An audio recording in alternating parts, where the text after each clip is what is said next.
સમગ્ર રાજ્યમાં ઉનાળાની શરૂઆત થઈ ગઈ છે, ત્યારે આવા ધગધગતા 40 ડિગ્રી તાપમાન અને લૂથી બચવા માટે નવોદય ટ્રસ્ટે સુરત પોલીસના સહયોગથી છાશ વિતરણનો કાર્યક્રમ યોજ્યો હતો। અતિશય પડી રહેલી ગરમીમાં નવોદય ટ્રસ્ટ સુરત પોલીસના સહયોગથી છાશ વિતરણનો કાર્યક્રમ કર્યો છે।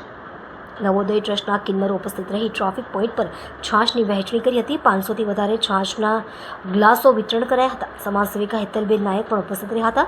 ટ્રાફિક વિભાગના પોલીસ અધિકારીઓ પણ આ સેવાકીય કામમાં જોડાયા હતા।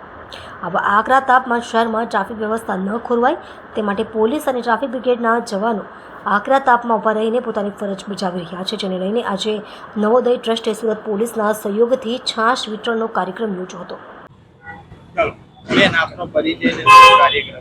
હું હેતલ નાયક, સમાજ સેવિકા, ઘણા બધા ટ્રસ્ટો સાથે જોડાઈ છું। આજે અમે નવોદય ટ્રસ્ટની સાથે આટલી સખત ગરમીમાં ફરજ બજાવતા અમારા ટ્રાફિક બ્રિગેડ્સો અને રાહદારીઓને માટે છાશનું વિતરણ કર્યું છે, જેથી તેમને આટલી સખત ગરમીની અંદર લૂ ના લાગે, એ લોકો પોતાની ફરજ સારી રીતે નિભાવી શકે, એમનું સ્વાસ્થ્ય પણ સારું રહે, એટલા માટે અમે રિજિયન 3ની ઓફિસથી એસીપી ટંડેલ સરના સહયોગથી આજે ટ્રાફિક બ્રિગેડ્સો અને આમ જનતા માટે છાશનું વિતરણનો કાર્યક્રમ રાખ્યો છે।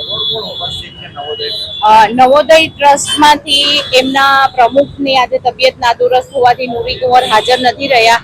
એમની સાથે અમારા એમના હિજડા સમાજમાંથી ઘણા બધા સભ્યો છે, આદિલભાઈ સાથે હાજર રહ્યા છે અને અમે અહીંયાથી લઈને એકેનગર સર્કલ સુધી અમે આજે છાશનું વિતરણ કરવાના છીએ। અતિશય ગરમી પડી રહી છે, વૃદ્ધોને બાળકોને શું સંદેશ આપશો?